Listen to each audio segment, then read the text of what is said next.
Kahapon ay nag-harvest kami ng spinach. At ang ginawa namin, pinutol namin ng kutsilyo. Yan sininyo, pinutol namin ng kutsilyo. At yung puno niyan ay may maiiwan na talbos. Sa Sunday, ganyan na uli kataas yan. Malago yan. Pag ang spinach ay puputulin ninyo, halimbawa dito puputulin nyo, ay ilang araw lang ay makikinabang kayo dito sa talbos, sa suloy, sapagkat ito ay mabilis lumaki. Kaya sa halip na inyong putulin yung spinach o bunutin, ito na lamang ang gulayin ninyo, itong dulong ito.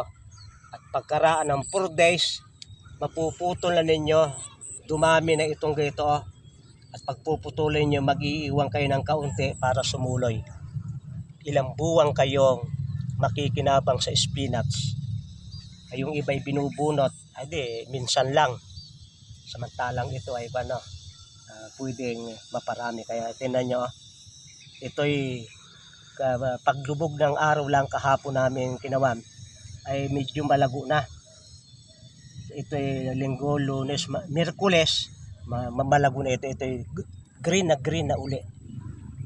Kaya napakahalaga na malaman ninyo na ang spinach ay hindi lamang isang ulit i-harvest.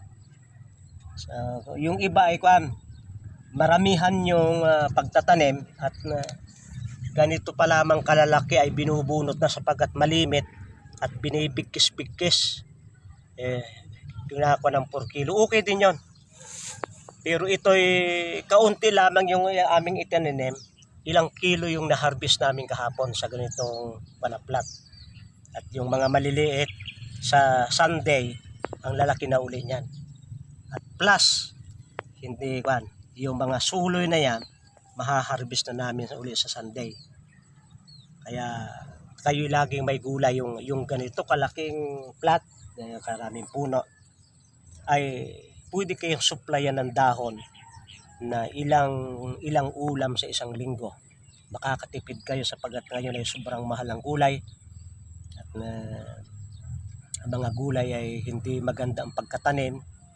Ang lupa ay nilason at ang mga dahon ay nilason.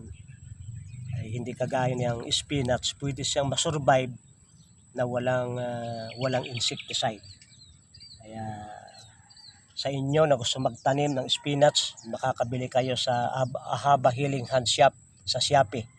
At meron kaming 2 klaseng spinach, isang red at isang klaseng ganito, at plano pa namin na mag-produce ng ibang kulay ng spinach. Maraming salamat sa inyong pagsubaybay sa Natural Wellness si Pastor Vito.